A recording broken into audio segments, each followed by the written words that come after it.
Suplada naman ni Ora, nilalapitan nalayo. Asa na? Tingnan mo, susundan yun. Tingnan mo, susundan oh.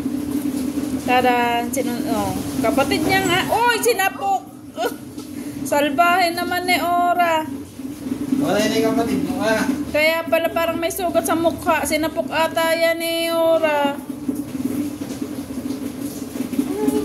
Anong gagawin?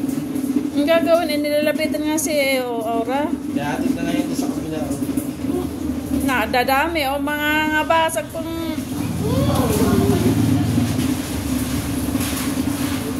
Ayaw magpalapit ni... Oops!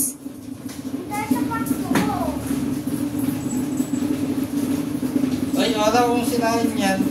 Sira na nga. Habang kalumot na. Kaya yung pahawak sa tao.